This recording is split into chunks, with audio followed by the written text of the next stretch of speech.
Queridos amigos, hoy unas pequeñas palabras sobre la realidad que estamos viviendo.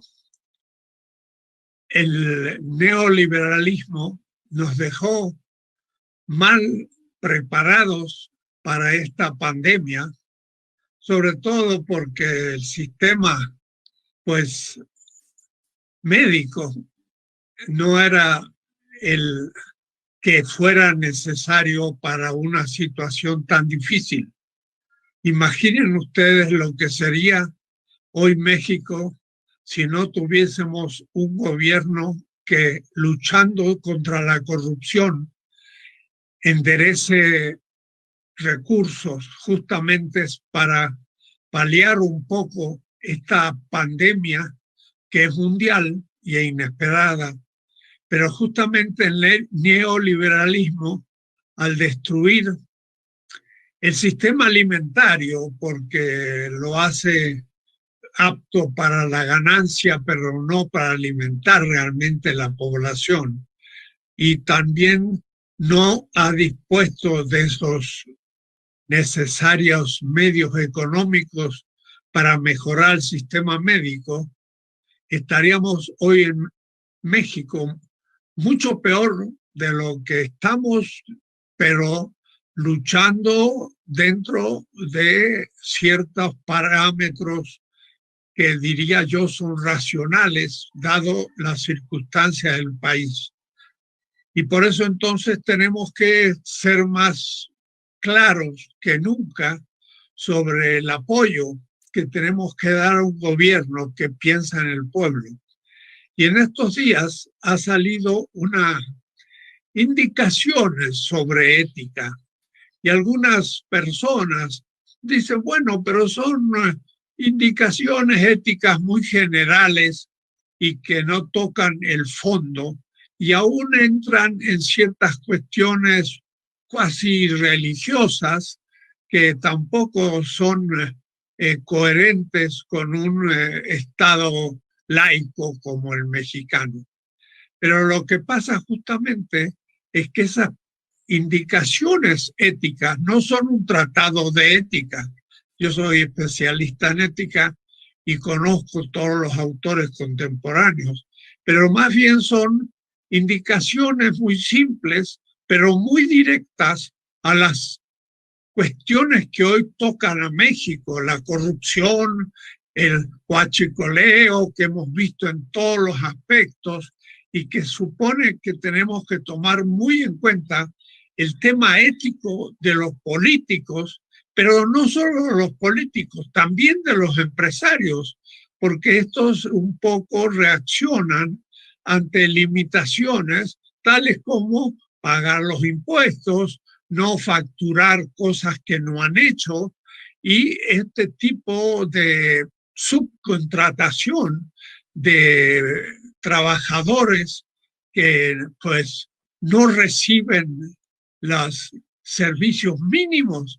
Enfrente nomás en Coyoacán, un grupo estaba subcontratado para hacer trabajos eléctricos y un joven fue electrocutado y no se le pagó ni el féretro para ir a cumplir un poco con las tradiciones populares de qué se hace con un muerto en el trabajo. Es decir, estamos enfrentando muchas cuestiones al mismo tiempo, pero lo está haciendo el gobierno con un cierto interés realmente en el pueblo, y esto no era frecuente. De tal manera que tenemos que más bien disciplinarnos, ponernos a trabajar por el bien de México, y los políticos, más que pensar cómo sustraer de los bienes públicos para hacerlos privados en su bolsillo, hay que pensar en el servicio al pueblo, el pueblo que está sufriendo esta pandemia que no es producida por México, pero de todas maneras es un golpe al neoliberalismo que dejaba todo en manos del capital privado, pero hemos visto que son necesarios a veces, no a veces, sino estructuralmente, una intervención fuerte del Estado en favor de los más, pues, desprotegidos. Por eso que creo que es un momento de responsabilidad ética, justamente, y pues profundizar, claro, los temas éticos y empezar a enseñarlos desde el preescolar hasta la prepa y en las universidades. No hay cursos de ética en ingeniería, en derecho y hasta en medicina se llama bioética, pero son cuestiones personales y no estructurales del sistema de salud que se ha construido en favor de transnacionales farmacéuticas que más bien a veces explotan la enfermedad más que servirla. Tenemos entonces un momento muy grave de nuestra historia y el pueblo mexicano debe cumplir con estas exigencias que el momento grave lo requiere y apoyar entonces aquellas pues medidas que se tomen, que tenemos todos en este caso que colaborar, porque no son los tradicionales, sino son los propios de una pandemia universal, y da la casualidad que Estados Unidos, el país,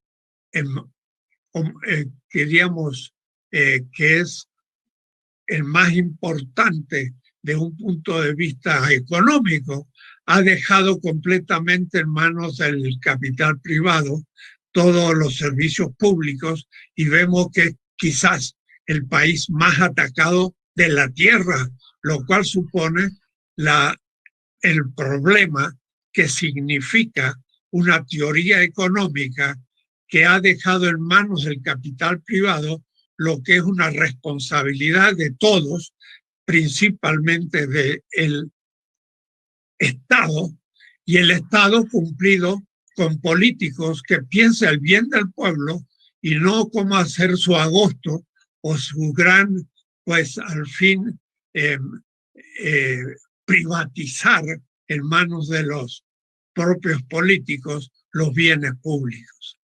Son pocas palabras las que me han asignado y creo que simplemente digo, hay que insistir en el problema ético y las indicaciones que se han dado, tenemos que profundizarlas, tenemos que hacer una enseñanza de ética a todos los niveles, y si algunos lo critican porque pareciera muy ingenuo o aún con contaminaciones religiosas, hay que pensar que están dirigidas al pueblo más simple, no a los eruditos, para que entiendan la importancia de la ética en la política, que es un problema hoy fundamental.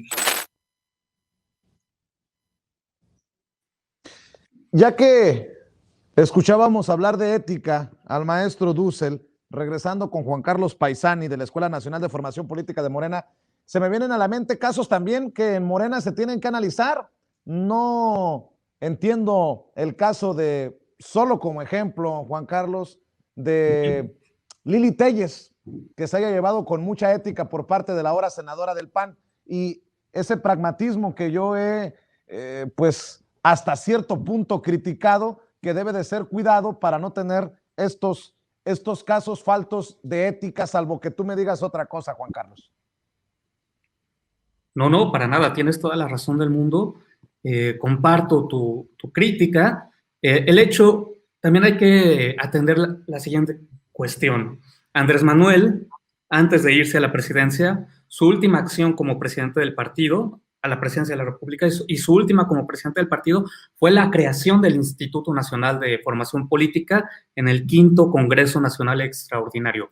¿Por qué se pensó, se privilegió la formación política? Por esto mismo, para cambiar la narrativa, para apostar por la revolución de las conciencias a partir de este instituto, y pues bueno, para que no se privilegiara el pragmatismo político a secas, sino que se fuera construyendo una unidad dentro del partido, pero a partir de los principios y a partir de una ética política. Oye, Juan Carlos, y ya que hablamos de ética, ¿cómo le duele a la oposición moralmente derrotada hablar de ética, no? Salieron a criticar la guía presentada por el presidente, y creo que cada vez que quieras hacer enojar a un prianredista, perdón por la expresión, pero va cambiando cada vez que lo abordamos, los prianredistas batallan mucho con este tema de la ética por lo que se ha exhibido de ellos. No, por supuesto, tiene mucho que ver con la decadencia moral. No hay que olvidar, pues, los escándalos en los cuales han estado ellos involucrados, incluyendo esta secta en la cual participó el hijo de Salinas, etcétera. Es una burguesía, una clase política completamente decadente, moralmente derrotada, y por supuesto que les va a causar escozor todas las cuestiones que tengan que ver con ética. En el tema de la pandemia, también es importante analizar que mientras la gran mayoría de las personas respalda al gobierno de la 4T de la forma en que se está haciendo frente, esa minoría es muy ruidosa y con muchos aliados en los medios de comunicación, y qué bueno que el maestro Dussel pues aborda lo que sería la pandemia con otros gobiernos para evitar que la gente se confunda, porque al final es la confusión lo que buscan esos que pintan un panorama apocalíptico. No estoy diciendo que me guste ver más de 100,000 muertes, no estoy diciendo que aplauda todo, porque nada es perfecto, pero de ahí al México que nos pintan esos que pues que quieren ver caer al presidente, que quieren el fracaso de la Cuarta Transformación, pues dista mucho, ¿no? No, por supuesto, tienes toda la razón, y precisamente Estados Unidos como país que ha liberalizado todo, que ha dejado en manos del mercado la cuestión de la atención médica, pues se está viendo en una catástrofe social en términos de poder controlar esta pandemia. Ahora bien, la apuesta también por un Estado que tenga margen de maniobra para poder incidir efectivamente en el control, en la atención, en la planificación escalonada de la proporción de las vacunas, pues habla de otra manera de pensar, de otra manera de entender a la sociedad en su conjunto. Nada más para cerrar y seguir viendo las participaciones de estos personajes que muchas personas admiran y que creo que es importante escucharlas, y que si no las escuchamos aquí sería muy difícil escucharlas en otros medios. Juan Carlos, sin ética no hay autoridad moral, si no hay autoridad moral no hay autoridad política, diría el presidente Andrés Manuel López Obrador. Estoy tratando de encontrarle hilo a eso de la oposición moralmente derrotada, y como no tienen autoridad política porque no tienen autoridad moral, porque han carecido de ética, yo no entendería cómo los mexicanos votarían por ese saco de pus que significa el Sí por México y esta alianza de los partidos PRD, PAN y PRI, con todo el cochinero que sale diariamente. Sí, no, absolutamente. Hay un gran pensador italiano que se llama Antonio Gramsci, que decía, en estos momentos de transición política en los cuales lo viejo no termina de morir y lo nuevo no termina de nacer, en el medio surgen los monstruos y estamos en presencia de estos monstruos que no dejan de dar pataleos, manotazos para poder subsistir cuando están completamente derrotados. Hay que dar un empujón más, hay que redoblar los esfuerzos en la formación ideológica, en la organización social, para que no se vuelva a repetir este saqueo de la nación, que estén al frente del ejercicio del poder político esta bola de corruptos que nosotros bien conocemos. Y pues bueno, para eso está el instituto también, para poder apoyar desde la trinchera de la formación ideológica. Y precisamente para hablar de lo que nos depara con los intentos de desprestigio de la derecha en México y de subirle el nivel a los debates, porque los conservadores, la derecha, lo que han hecho es envenenar el debate público. ¿Por qué no vemos y escuchamos al maestro Juan Carlos Monedero para analizarlo? Y ya regresamos tú y yo y seguimos hablando de este tema, si te parece. Claro que sí. Muchas gracias por la invitación. Creo que es un honor y un orgullo poder compartir algo que ha generado tantas esperanzas. Creo que la derecha mundial no puede reunir tanta inteligencia política como la que hemos escuchado en este foro. Es prácticamente imposible. La inteligencia no suele estar con la derecha y, sin embargo, la derecha gobierna en demasiados lados del mundo. Además, cuando gobierna la izquierda, tiene profundas dificultades para cambiar el mundo de base, para hacer cambios estructurales. Aún más, hemos visto cómo apenas 2 años de gobiernos de la derecha valen para desmantelar lo que la izquierda ha construido, pues incluso durante una década, o a veces incluso durante 2 décadas, ¿no? Ha ganado gobiernos la izquierda en México, en Argentina, en Bolivia, en España. Hay victorias populares en Chile, en Colombia, resiste Venezuela, hay optimistas perspectivas en Ecuador. Pero todos estos gobiernos tienen profundas dificultades para poner en marcha agendas políticas radicalmente transformadoras. De la victoria de Biden, solo voy a decir que ahora que no tenemos que preocuparnos por Trump, empecemos a preocuparnos por Biden. He escuchado en este foro varios acuerdos para la izquierda que compartimos.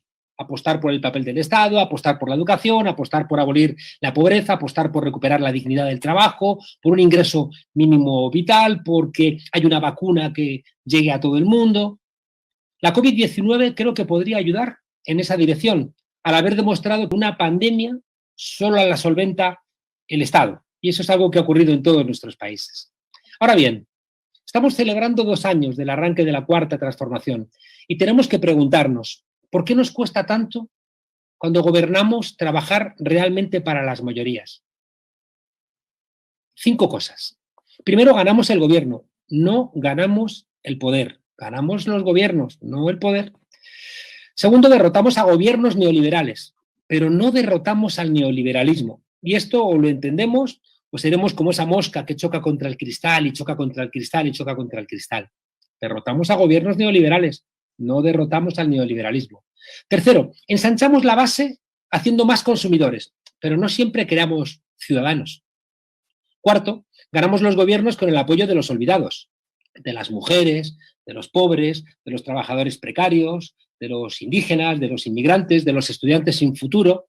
Y sin embargo, cuando gobernamos, nos olvidamos de darles las gracias y, por supuesto, de preguntarles si quieren compartir con nosotros la gestión de gobierno. Quinto, hemos interiorizado, incluso en la izquierda, tanto los principios neoliberales, ¿no?, como su manera de estar en el mundo. Y pensamos también nosotros, en términos individualistas, en nuestros propios países, cuando resulta que todos los desafíos que tenemos por delante no son nacionales, son globales. Lo han planteado prácticamente todos los ponentes, lo ha planteado Zapatero, Pepe Mujica, Petro. Los problemas son globales.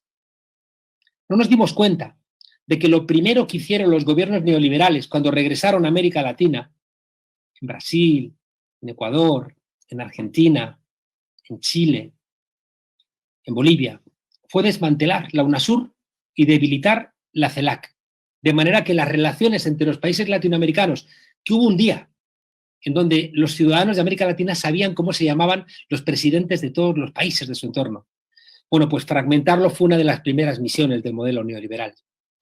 Termino hablando de lo que para mí es lo más importante para un gobierno de transformación, para un gobierno de izquierdas, y que tengo la sensación de que durante todas las charlas era el elefante que estaba en la habitación, pero que nadie mencionaba, como que nadie quería hablar de él.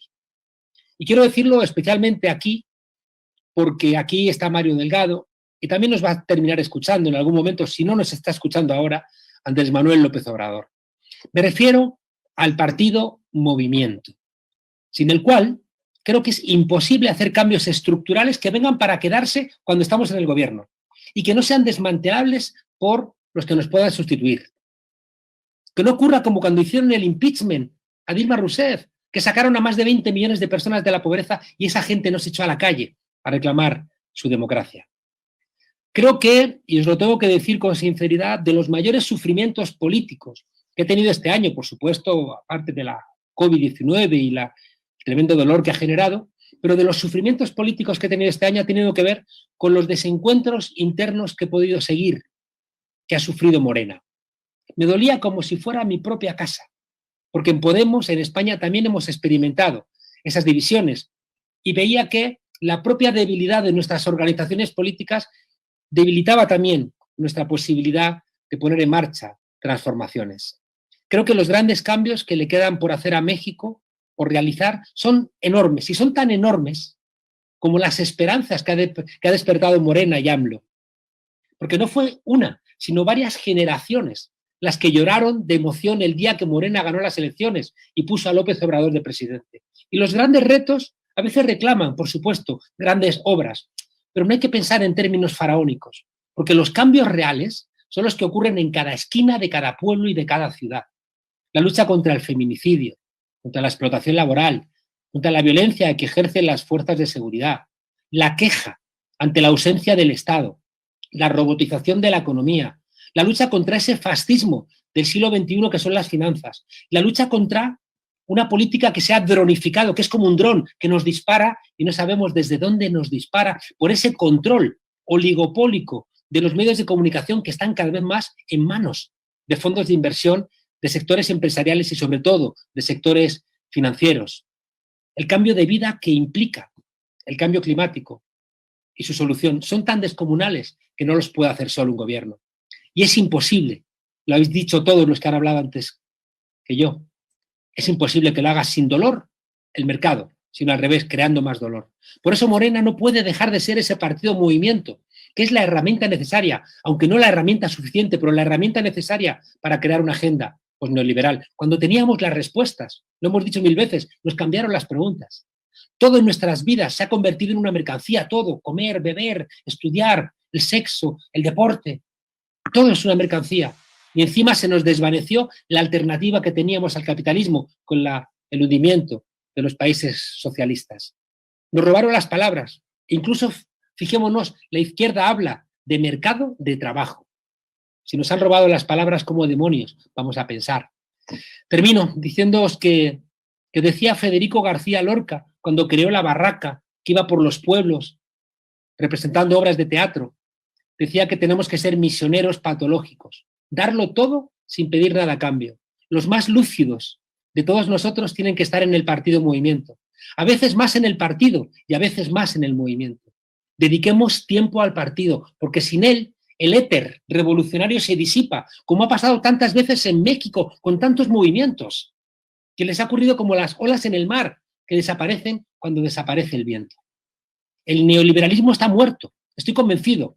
Tras la COVID-19 ha recibido su golpe definitivo, pero él no lo sabe y mucha gente no lo sabe y por eso va a morir matando y puede incluso devastar el planeta antes de marcharse.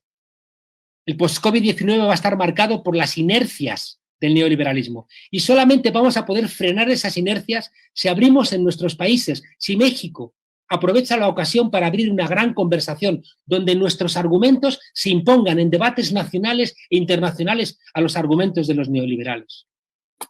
Resumiría lo que he dicho en una frase que me contaba un maestro mío en España, que decía que la antesala de toda revolución es una gran conversación.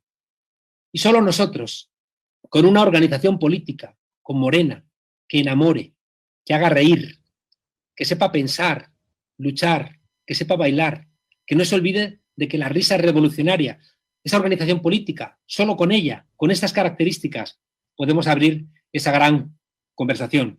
Así que adelante, AMLO, adelante, mujeres de Morena, adelante, jóvenes de Morena, adelante, Mario, que el mundo está levantándose y necesitamos tan fuertemente aquello que nos pidió Gramsci de organizarnos, porque hacía falta toda nuestra fuerza, instruirnos, porque hacía falta toda nuestra inteligencia, y alegrarnos, porque hacía falta todo nuestro entusiasmo, y 2 años después produce un gran entusiasmo. Dejadme que os regale, me iba a ir ya, pero dejadme que os regale que un día en el Kremlin, en el año 17, los ayudantes de Lenin vieron al gran líder bailando en la nieve en un patio del Kremlin y de repente se asustaron porque él estaba enfermo y bajaron a decirle: camarada, ¿está usted bien? ¿Qué le ocurre? ¿Está usted bien? Y dijo: sí, estoy muy bien, pero está usted aquí en la nieve, jugando con la nieve. Y les contestó: es que estoy muy contento. ¿Y por qué? Porque hoy hemos cumplido un día más que la Comuna de París de 1871. Gracias, Morena, porque ya lleváis 2 años de Cuarta Transformación. Un enorme abrazo desde Madrid, desde España, desde Europa, de este hermano de peleas. Gran análisis, muy interesante el mensaje del analista Juan Carlos Monedero. Y Juan Carlos Paisani, creo que es interesante el tema en momentos en que se están aliando los que no se podían ver, todo para intentar ponerle la madre a Morena. Y yo digo que lo mejor que le puede estar pasando a la Cuarta Transformación son los presidentes de estos partidos, las cabezas, los rostros visibles de México Libre, por ejemplo, estas fusiones entre el PAN, México Libre.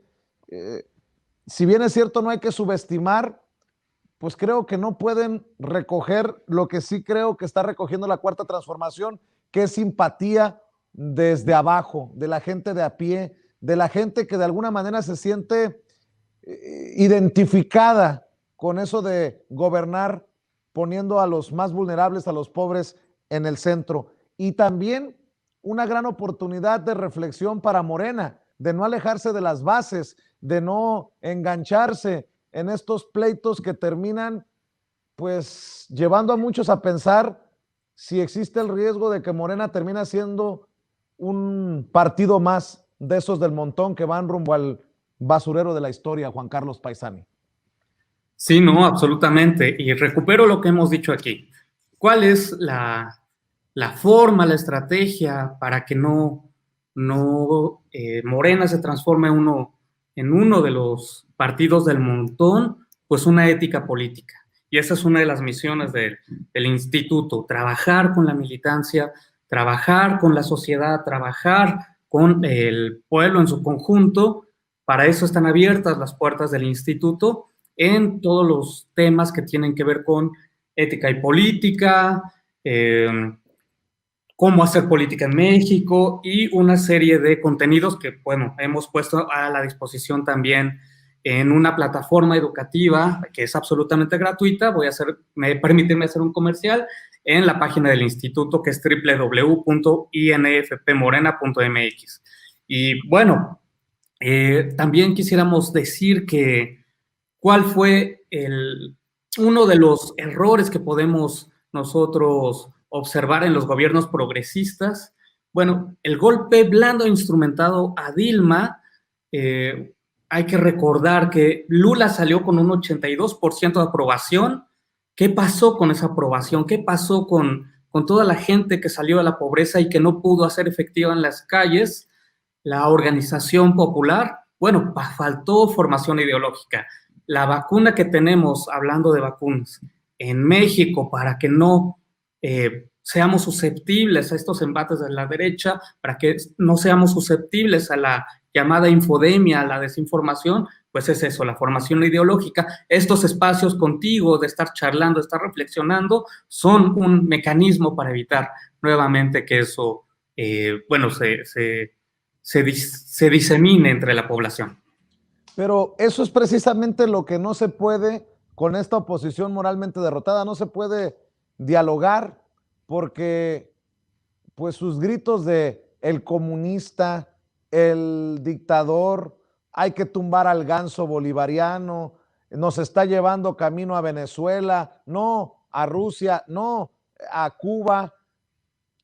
A veces es hasta ridículo el discurso de la derecha que se queja de todo. Si tú le preguntas hoy a un conservador, bueno, dame algo positivo que ha hecho Andrés Manuel López Obrador, no le darán nada de crédito. Y ese es el gran reto, porque además, lo hemos advertido, hay una campaña de desprestigio, hay una campaña de que manche, que lo que no tizna mancha, como diría el presidente, y la gente tiene que entender que a lo mejor ahí está el granito de arena que tiene que poner para la transformación del país, cada quien desde su trinchera, Juan Carlos. Sí, exactamente. Necesitamos construir comunidad. Recordemos la gran frase también de Andrés de que solo el pueblo puede salvar al pueblo. Si bien tenemos grandes liderazgos, es importante no descuidar la dimensión social, la dimensión comunitaria. Nuevamente me remito al caso brasileño. No se cambió el American Way of Life, la manera de entender el consumo, y se descuidaron las formas de el tejido comunitario. También en México hay grandes problemas en esos términos derivados pues del neoliberalismo, pero también de la situación particular en términos del narcotráfico, el narcoestado. Entonces hay una necesidad importantísima de construir comunidad, de religar a la gente con base en este proyecto que es la Cuarta Transformación. Ahí está nuestra tarea y tenemos que sumar esfuerzos y voluntades. ¿Qué te parece, Juan Carlos, si ahora escuchamos al filósofo Armando Bartra para hablar del rumbo de la Cuarta Transformación en la lucha para erradicar el neoliberalismo? Escuchábamos a Juan Carlos Monedero decir, se ha ganado el gobierno, pero no el poder, se le ha ganado la batalla a un gobierno neoliberal, no se ha erradicado el neoliberalismo, y creo que es interesante este debate entre aquellos que consideramos que el neoliberalismo le ha hecho mucho daño en lo que nos ocupa a nuestro país, a México. Vamos a escuchar al maestro Armando Bartra. Caray, va a ser anticlimático. Después de Juan Carlos Monedero, me voy a tener que esforzar mucho para que me escuchen también. Quisiera saludar en primer lugar a las amigas y amigos latinoamericanos, a las amigas y amigos europeos, a los morenos y las morenas ahora, y hay que decirlo, porque lo dijo Juan Carlos y lo repito yo, de ellos y de ellas depende la Cuarta Transformación. Creo que a 2 años de que empezamos la transformación vamos bien. Yo digo que vamos muy bien. La decisión, una decisión no retórica, sino práctica y radicalmente antineoliberal, de poner por delante a los pobres y no a los ricos, de poner por delante al trabajo y no al capital, de poner por delante al campo y no a la ciudad, de poner por delante la agricultura y no a la industria, de poner por delante al sur y no al norte, poner por delante al desarrollo y no al crecimiento, el bienestar y no la riqueza, la sociedad y no el mercado, las personas y no las cosas. Esta decisión, no retórica, sino práctica, fue muy acertada y va dando resultados. El neoliberalismo como paradigma, como sistema de ideas y valores, fue desechado. En cambio, su marca, su huella sobre nuestra economía, sobre nuestra sociedad, sobre nuestra política, sobre nuestra cultura, es mucho más persistente. Y también, sin embargo, se va borrando poco a poco. Ahora bien, desmantelar las estructuras neoliberales que aún nos agobian demanda, y sobre esto se ha hablado hoy bastante, demanda tener claro el rumbo, la dirección, la puerta de salida. Y dado que el neoliberalismo no es más que una fase particularmente canalla del capitalismo, nuestro postneoliberalismo necesita una estrategia postcapitalista. No hay de otra, no hay otra posibilidad. Quienes se quejan de que la cuarta no es suficientemente anticapitalista, y hay quienes se quejan, deberían tomar en cuenta que el mandato de los 30 millones fue sacar a México del pozo neoliberal, nada más y nada menos. Pero quienes se conforman con eso, se quedan cortos. Porque salir del neoliberalismo es ir avanzando hacia otra cosa, hacia otro lugar. Y esta otra cosa no puede ser el capitalismo. Ni maximalismo estéril, ni inmediatismo miope. Ahora bien, y este es un tema que no se ha abordado demasiado, pero que está implícito en todo esto, es el elefante que está ahí y del que se habla poco. El socialismo feo que conocimos no es mi postcapitalismo. Pero tampoco creo en un socialismo bonito que se describa en los libros o en los folletos.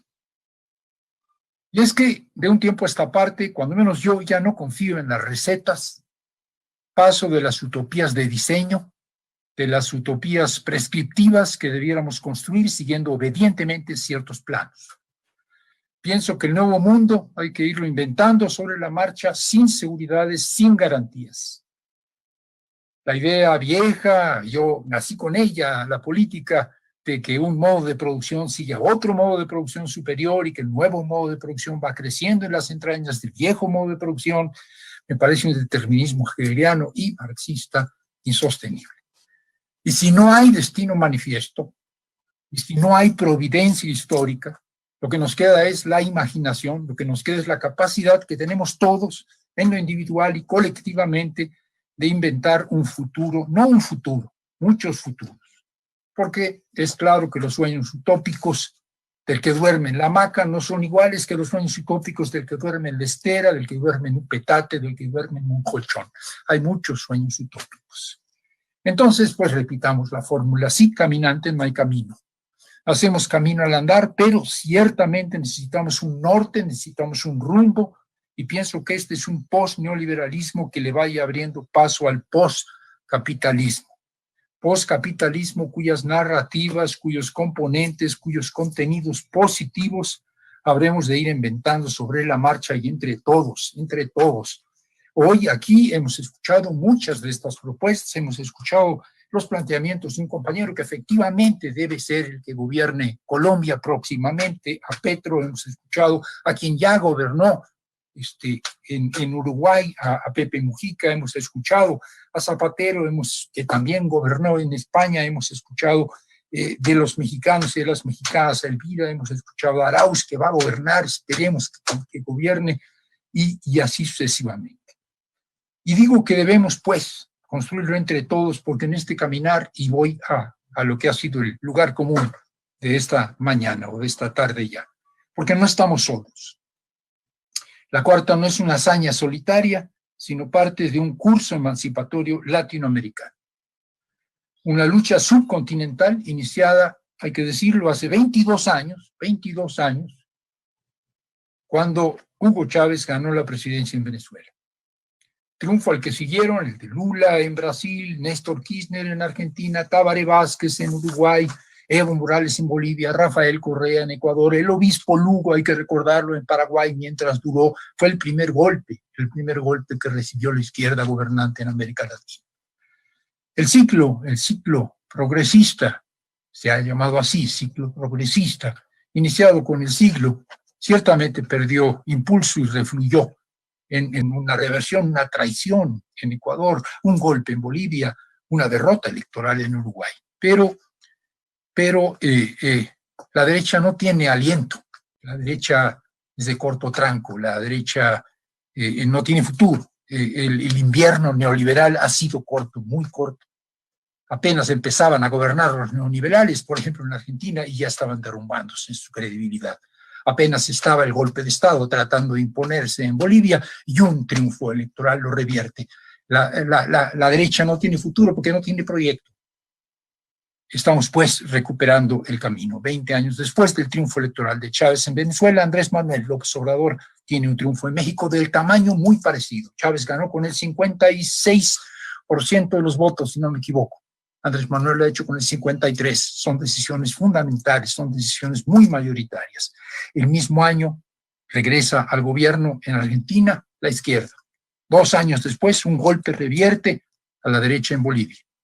La izquierda avanza electoralmente y esperemos que lo haga mucho más todavía en Colombia, además de que avance en las calles, además del movimiento social. El movimiento social avanza en Ecuador, el movimiento social avanza en Chile y habrá una nueva constitución y el COVID no ha podido detenerlo. En nuestra América la izquierda está de regreso, la izquierda está de regreso y México tiene una enorme responsabilidad porque inicia este proceso. El heroísmo de Venezuela que continúa, pero también México. Si en 1998 Hugo Chávez inició el primer ciclo del curso emancipatorio nuestroamericano, 20 años después, en 2018, 20 años después, tardaditos pero cumplidores que decimos aquí, pues sí, nos tardamos un poco, pero ahí estamos, lo decía Ackerman hace un rato. 20 años después, Andrés Manuel inició el segundo ciclo, una segunda oleada que no puede repetir los modelos de la primera. No, porque ahora sí, a todo pasado vamos a hacer las críticas que no hicimos en el momento adecuado, simple y llanamente porque en ese momento había una economía global en crecimiento con las commodities de precios altos, etcétera, etcétera, y hoy tenemos una economía global en recesión porque entonces no había COVID-19 y ahora hay COVID-19 y porque entonces no sabíamos muchas cosas que hoy sabemos. Por lo tanto, no podemos repetir, la receta no funciona, tenemos que inventar nuestra América, experiencias buenas y malas del pasado de las que hay que aprender y hay que hacerlo juntos. Nuestra América será una en su diversidad o no será. Debemos pasar del archipiélago en el que nos hemos convertido en el continente que en verdad somos, un bolivarianismo fuerte, morenas, morenos, mexicanas, mexicanos, amigas, amigos de este continente, de Europa, del mundo. La cuarta va, nuestra América va en este segundo aniversario, creo, hay razones para ser optimistas. Gracias, hasta luego. Bartra puntual, Juan Carlos Paisani, y bueno, pues que cada quien vaya recogiendo lo que considere, porque esta transformación no la puede hacer un solo hombre. Lo hemos dicho desde campaña, aquellos que le apostamos a la transformación de México. Esto nos ocupa a todos. Sí, por supuesto. Qué puntual, el querido Armando dice, la derecha no tiene futuro porque no tiene proyecto. Y efectivamente, no hay una ideología que aglutine a este sector conservador reaccionario que se resiste a la transformación, más que su animadversión en contra de Andrés, su animadversión en contra del proyecto. Y pues bueno, es por esta razón, porque estamos en una disputa de los sentidos comunes, que apostamos por la revolución de las conciencias, por la revolución ideológica. Entonces, necesitamos prepararnos, necesitamos informarnos, necesitamos elevar el nivel del debate y tener argumentos sólidos para poder convencer a los que todavía no están convencidos y, bueno, dar la lucha y del debate. Oye, Juan Carlos, y para cerrar, hay un video que quieres presentar aquí en Sin Censura para cerrar cuarto grado. Sí, justamente en el Instituto Nacional de Formación Política tenemos un gran proyecto muy ambicioso que tiene que ver con la formación de candidatos. Estamos preocupados efectivamente por lo que ya mencionamos hace un momento, los temas del ILITEIAS y por allí también, sobre todo en el ámbito municipal, hay, pues, si no quiero decir decepciones, pero sí necesitamos revisar qué es lo que está pasando con los representantes populares que pareciera que necesitan cursos intensivos de formación política, de ética, etcétera. Entonces, queremos, pues, ser precavidos y formarlos ya, de antemano, a los 23,000 candidatos que van a participar en la contienda electoral del próximo año y para eso se va a presentar un programa muy ambicioso de formación que llevará a cabo el Instituto Nacional de Formación Política. Vamos a ver, escuchar. Yo le pediría a Rafael si nos pudiera contextualizar este gran proyecto que encabeza el Instituto Nacional de Formación Política. Es el programa para capacitar a candidatas y candidatos que lleven nuestro logo. Bueno, muchas gracias, Yasmín. Solo quiero recordar que 2021 es un año importante en materia política porque vamos a tener la elección más grande de nuestra historia. Se van a nombrar, entre otras cosas, se van a decidir 15 gobernaturas: Baja California Sur, Campeche, Chihuahua, Colima, Guerrero, Michoacán, Nayarit, Nuevo León, Querétaro, San Luis Potosí, Sinaloa, Sonora, Tlaxcala y Zacatecas. Pero además se va a reelegir, va a haber elecciones del Congreso Federal y va a haber elecciones en 30 congresos locales, elecciones en cientos de ayuntamientos y juntas municipales, y de hecho lo que la gente va a elegir 21,368 funcionarios públicos federales, estatales y municipales. Es decir, es una cifra que nunca antes habíamos tenido. Entonces, obviamente, una de las cosas que tenemos que hacer es, pero primero tenemos que enfrentarnos al proceso electoral. Tenemos que recordar que hay una alianza importante del PRI, el PAN, el PRD, que se han aglutinado alrededor de una iniciativa de dos empresarios, son Gustavo de Hoyos y Claudia X González, que esto implica que van a echar a andar todos estos aparatos partidarios, y esto es importante porque en estas elecciones intermedias lo que ha pesado sobre todo son las estructuras partidarias. Entonces vamos a tener que enfrentar una serie de estructuras partidarias muy fuertes y el apoyo de un sector financiero que está dispuesto a gastar dinero para regresar al viejo régimen. Entonces, uno de los retos importantes en todo este proceso es, pues, por supuesto, la selección de los candidatos, y un reto también clave es pues que al final de cuentas hay que darle formación a los candidatos, ¿no? Entonces, es una tarea verdaderamente titánica, por lo cual estamos echando a andar un proyecto de formación de candidatos en serio, y además hay una cosa que es interesante, que es importante resaltar. Por primera vez, este proceso tiene sus peculiaridades. Por primera vez se podrán reelegir los diputados locales y federales, y además la elección, es decir, la campaña, va a durar 2 meses, es decir, va a durar del 4 de abril al 2 de junio. Entonces, hay poco tiempo para darle formación a los candidatos, pero hay que dárselas. Y hay que dárselas a matacaballo y con muchas ganas. Y no solo, ahora tenemos por primera vez el proyecto de darles formación, no solamente antes de las elecciones, antes de la campaña, sino también darle formación después de que se hayan dado las votaciones. Vamos a darle formación a los candidatos que fueron electos. Entonces, le hemos pedido a Fabián, a Ismael y a Ivonne que nos ayuden a hacer esta tarea, que la verdad es muy seria, y pues ahora sí, yo es todo lo que tengo que decir. Muchas gracias. Pues gracias, Fisgón. No nada más es una tarea titánica, sino inédita, yo creo. Y para ello, como nos caracteriza siempre en nuestro movimiento, vamos a la vanguardia. Pues en efecto, como bien dice Fis, quien lleva este proyecto, quien ha armado este proyecto de manera general ha sido Fabián, y quién mejor que nos platique él de manera integral cómo es que se da y cómo lo vamos a lograr, como bien dice Rafael, en bien poquito tiempo. Adelante, Fabián, ¿qué nos cuentas?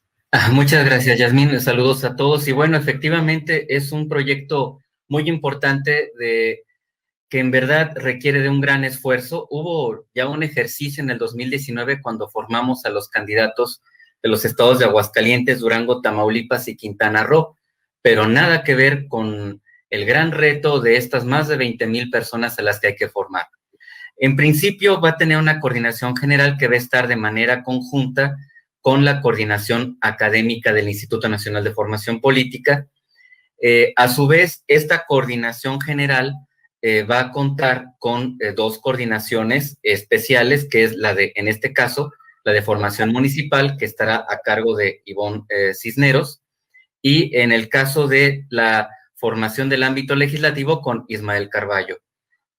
Los temas en video a los que van a tener acceso son la historia de Morena, que lo va a dar el maestro Alejandro Quintanar, principios y programa de Morena, que va a ser a través de Héctor Díaz Polanco, el maestro Héctor Díaz Polanco, y se va a abordar el tema de la guía ética, de reciente creación, de reciente presentación, que es muy importante, la formación ética para los candidatos y candidatas.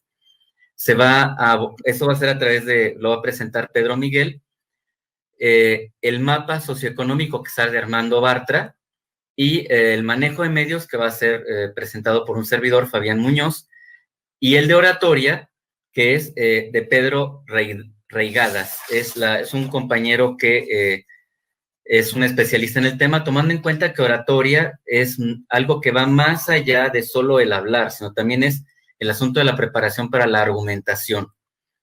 Eso sería a grandes rasgos, y algo que hemos estado platicando, conversando, me atrevo a hacerlo aquí público, es la importancia de que los candidatos y candidatas signen un compromiso del cumplimiento de los principios y del programa de Morena.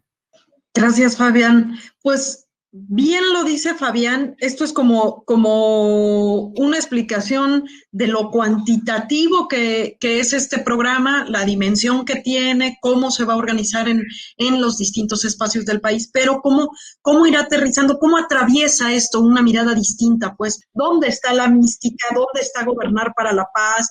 ¿Dónde están los valores? Como estas cosas que aparte es la expectativa y la inquietud de la ciudadanía, ¿no? O sea, por eso hay como toda una inquietud de la ciudadanía, no nada más de la militancia, ¿no? De esta que hablaba ya Ismael.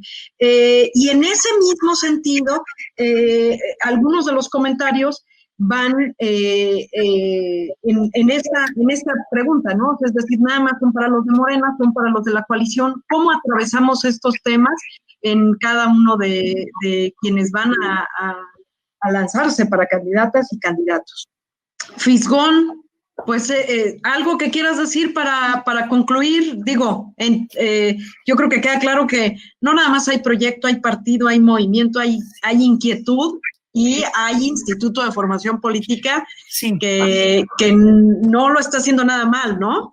Pues mira, ahora sí que no hacemos milagros, hacemos trabajo, se hace lo que se puede.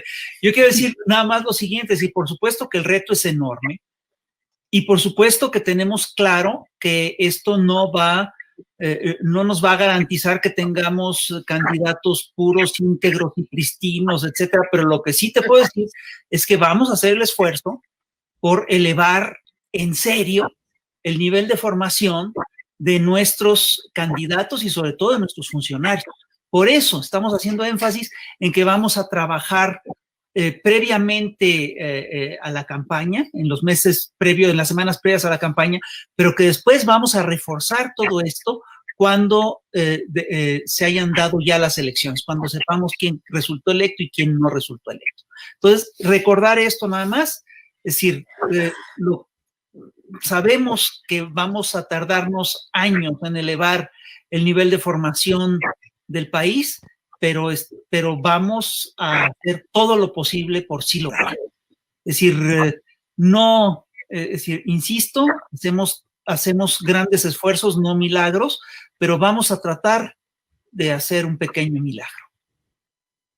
Bueno, pues aprovecho para mandarle un saludo a Rafael Barajas, el Fisgón, por hacer posible también estos esfuerzos que hemos llamado cuarto grado, para obviamente picarle las costillas a los que se quedaron en el tercer escalón. Entendió el que entendió. Mi querido Juan Carlos Paisani, ¿con qué cerramos esta noche? Bueno, pues cerramos con una recomendación Este librito se llama Carta a los Indignados. Está escrito por el doctor Enrique Dussel. Es un compilado de artículos fundamentalmente que están publicados en La Jornada. Lo edita La Jornada, pero bueno, pueden acceder de manera gratuita en la página del doctor Dussel, que es www.enriquedussel.com, y descargar no solo este libro, sino toda la obra del doctor, que ha puesto de manera gratuita a todo aquel que se encuentre interesado en consultar. Y bueno, entre estos materiales también contamos en la Escuela Nacional de Formación Política y en Morenflix, que Morenflix es como Netflix, pero para los chairos. Eso, pues te quiero agradecer, Juan Carlos, también por el esfuerzo que estás haciendo durante la semana para que tengamos el material y podamos presentarlo aquí los viernes por la noche. Continuemos y te mando un abrazo. Igualmente, Vicente, un abrazo de vuelta. Hasta luego. Nos vemos el próximo viernes aquí en Cuarto Grado.